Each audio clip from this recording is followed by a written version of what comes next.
सारे सिस्टम जो बेकार सिस्टम बन गए हैं, इन सारे सिस्टमों को सुधारने के लिए राजनीति में नए लोगों को आना जरूरी है, युवाओं को आना जरूरी है। अब पुराने के पुराने नेता, जिस व्यक्ति को हमने 5 साल मौका दे दिया, विधायक बना दिया, और 5 साल में वो व्यक्ति हमारे गांव में पानी तक नहीं ला सका, 5 साल में हमारे स्कूल के अंदर शिक्षकों की व्यवस्था नहीं करवा सका, हमारे स्कूल के भवन सही नहीं करवा सका, हमारे यहाँ साफ सफाई की व्यवस्था, पानी की व्यवस्था, बिजली की व्यवस्था, आज बिजली की समस्या हमारे यहाँ पर।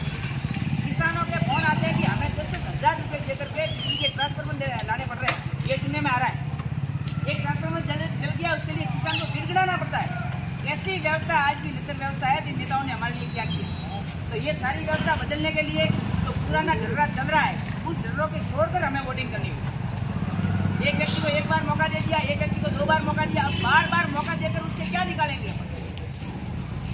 और मैं तो कहता हूँ, एक बार अगर 5 साल का मौका एक व्यक्ति को दे दिया एमएलए का, उसके बाद में तो उस व्यक्ति को 7.5 खुले होने के बाद में आप लोगों के बीच में आकर ये कहना चाहिए कि अगर मैंने 7.5 साल का आपके यहाँ काम किया है तो वोट देना, अगर काम किया तो वोट नहीं देना, ऐसा बोलना चाहिए उसको। आपने ऐसा कोई किसी भी नेता को ऐसा बोलते हुए देखा यहाँ पर कि भाई मैं 5 साल एमएलए रहा हूँ या 10 साल एमएलए रहा हूँ, अब मैंने आपके लिए काम तो बहुत किए हैं, और अगर काम किए हैं तो आप वोट देना वरना मत देना, ऐसा बोलते हुए किसी को सुना आपने? बार मौका बोलते, वो इस बार मौका दीजिए। अरे कितनी बार मौका देंगे, जितनी बार मौका देते हैं आप उतनी बार लोगों को धोखा देते हैं।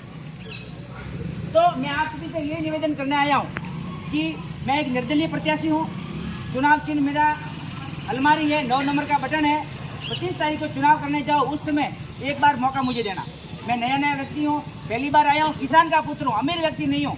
अमीर लोग सिर्फ चुनाव लड़ने के लिए आते हैं, और चुनाव लड़ने के बाद में वो अपनी रईसाई में आराम से घूमते हैं, कांच का शीशा, गाड़ी का कांच भी नीचे नहीं करते अपने लिए, क्योंकि वो अमीर है, उनको पड़ी नहीं 800, 1000, 2000, 5000 करोड़ की प्रॉपर्टी है उनके लिए। उनको सिर्फ पद चाहिए, इसलिए 5 साल पूरे होते हैं उनके परिवार के सारे सदस्य, और वो लोग खुद यहाँ पर गाँव घूमने आ जाते हैं।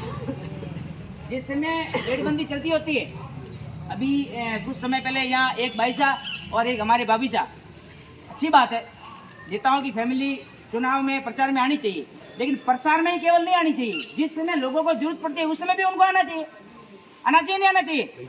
मेड़बंदी पर महिलाएं जाती है, अंगूठा नहीं लगता, पूरे दिन काम कर दिए वापस आ जाती है, उनकी क्या समस्या है क्या समस्या नहीं है, उन महिलाओं की समस्या सुनने के लिए मेड़बंदी पर किसी भी महिला को देखा आपने?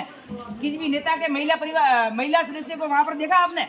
और जब चुनाव आते हैं उस समय हाथाजोड़ी करने आ जाते हैं। तो इस समय आप सबको सोचना है कि किसको वोट देना है, किसको वोट देने से आने वाला भविष्य सुधरेगा, किसको वोट देने से वापस जो पीछे का जो ढर्रा चल रहा है, आज जातिवाद इतना हावी हो चुका है कि जातिवाद में हम लोग पढ़ चुके हैं, विकास कार्य तो भूल गए। आप कह रहे थे यहाँ के युवा का, यहाँ का विज्ञान संकाय का कोई पद यहाँ है ही नहीं, यहाँ के बच्चे सारे साइंस के लिए बाहर जाना पड़ रहा है उन लोगों को। अब जिस किसान के पास में बच्चे को बाहर 1 लाख रुपये सालाना भरने के लिए पैसे नहीं है, तो उसका बच्चा तो साइंस नहीं कर पाएगा, सीधी बात है। बच्चा होशियार है मगर व्यवस्था सरकारी सिस्टम गलत है, साइंस का यहाँ पर पद ही नहीं है।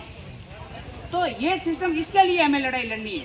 मैं आप सभी के बीच में इतना ही कहना चाहूँगा कि शिक्षा के लिए मैं काम की राजनीति करने के लिए आया हूँ। जाति धर्म और समाजों की राजनीति मुझे बिल्कुल पसंद नहीं है और करूँगा भी नहीं। सोचना आपको वोट देना नहीं देना आपकी इच्छा है। शिक्षा की व्यवस्था करवाऊंगा, और शिक्षा की व्यवस्था जो लचर व्यवस्था है वहाँ के गांव के उस गांव की शिक्षा की व्यवस्था के लिए इनके खिलाफ लड़ूंगा आप सबके साथ में। जहाँ पानी की समस्याएं हैं, आज 70 साल हो गए देश आज़ाद हुए, आज भी हर घर नल नहीं है। एक स्लोगन है, लेकिन हर घर नल का पानी, शुद्ध पीने का पानी आज भी नसीब नहीं है। बिजली की व्यवस्था है तो आज भी देखो, आज डीपी और ट्रांसफर पैसे देकर लाने पड़ रहे हैं, हर घंटे बिजली कट हो जाती है, किसानों को सिर्फ 3 घंटे बिजली मिलती है। क्या सरकार करती है किसानों के लिए? लेकिन बिजली अभी नहीं आ रही, आज की बात बंद कर रहे हैं। तो ये सारी व्यवस्था सुधारने के लिए मैं आपके बीच में मैदान में आया हूँ, लगातार मैदान में रहूँगा। वर्तमान की बात कर रहा हूँ, मैं किसी पार्टी की या किसी व्यक्ति की नहीं कर रहा हूँ, लेकिन इस सिस्टम को बदलने के लिए आपको कुछ नया करना पड़ेगा, नए व्यक्ति को आपको मौका देना पड़ेगा। मैं आप सबके बीच में मौका तलाशने के लिए आया हूँ। एक मौका आप दीजिए, कहीं भी किसी प्रकार की कोई समस्या रहे तो मैं अभी तो युवा हूँ, आगे भी मुझे बढ़ना है, ऐसा नहीं है। आप देखो 50 साल से ऊपर जो युवा जो नेता होते हैं उनका विजन क्या होता है आप सबको पता है। 50 साल से ऊपर का जो नेता होता है उसका एक ही विजन है कि वो अपने बेटों को, अपने परिवार को सेट करने की कोशिश करेगा। सही है कि गलत है? ये मंदिर के आगे खड़ा हूँ, झूठ नहीं बोल रहा, आप सबको पता है। तो कौन सोचेगा कि कि भाई इनके पब्लिक के लिए सुविधाएं करवाओ और हमारा नाम, हम युवा नाम बढ़ाने के लिए आए, क्योंकि हमारी जब जिंदगी आगे बढ़ी है। एक बार आप मौका दोगे, हम अच्छा काम करेंगे, जातिवाद नहीं करेंगे, सभी को साथ लेकर चलेंगे और व्यवस्थाएं करवाएंगे, तो आप दोबारा मौका दोगे। तो ये हमारी सोच रहती। काम की राजनीति करने के लिए मैं मैदान में उतरा हूँ और लगातार संघर्ष करूँगा। आप इसका आशीर्वाद चाहिए, बस इतना ही कहना चाहूँगा। आपसे बुलाए बहुत बहुत धन्यवाद। जय हिंद, जय भारत। बोलिए आमेश्वर महादेव की। धन्यवाद।